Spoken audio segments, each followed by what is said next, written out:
Greetings, Spirit of Faith, Lutheran Methodist Church. My name is Pastor Rebecca Trefz, and I'm the Executive Director of Ministries for the Dakotas Conference of the United Methodist Church, as well as the new Southeast District Superintendent.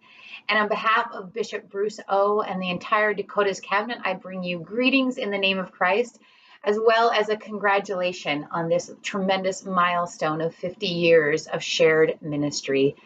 You know, I was grateful that Pastor John sent me that message of the history that you put together about your 50 years together, first in sharing pastoral leadership, but ultimately coming together as one congregation.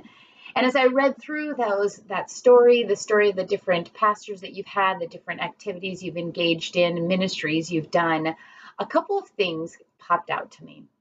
The first was that you are a place of welcome for new pastors.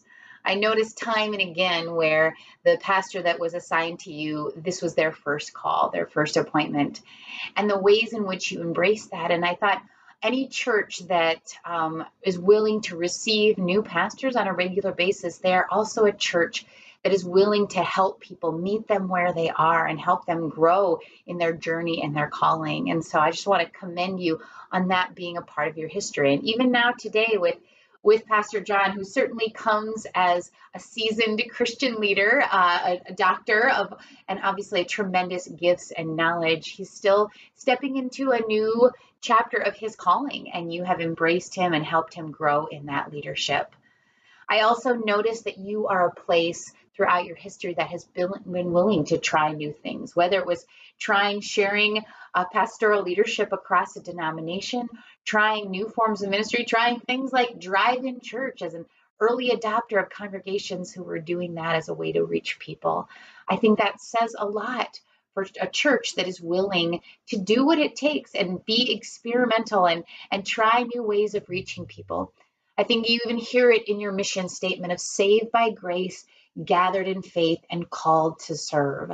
That really at the core of who you are, you know the amazing thing that God did through Jesus Christ and the grace that we received. And so being willing to come together to grow in what it means to be a follower of Jesus, but then called to serve in the world and in our communities.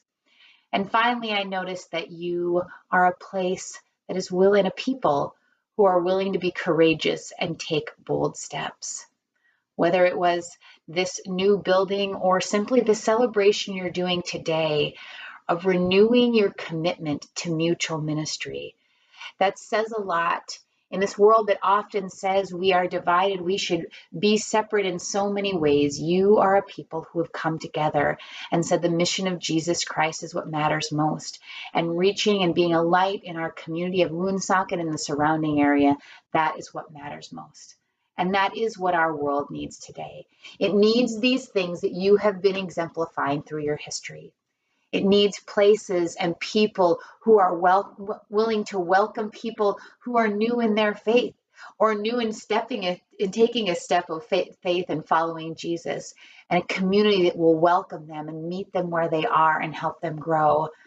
We need places and people like you who are willing to try new things, to say the message of the good news of Jesus Christ may be the same, but the way we're going to deliver that, way we're going to reach and connect with people is always changing, and we're willing to try those new things.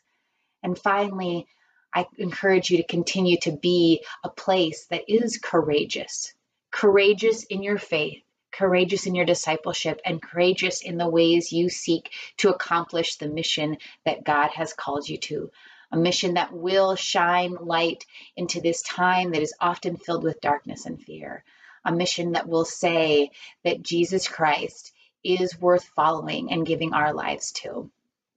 Again, Spirit of Faith, I want to commend you and congratulate you on this milestone today and pray God's blessing upon your next 50 years and beyond of ministry together.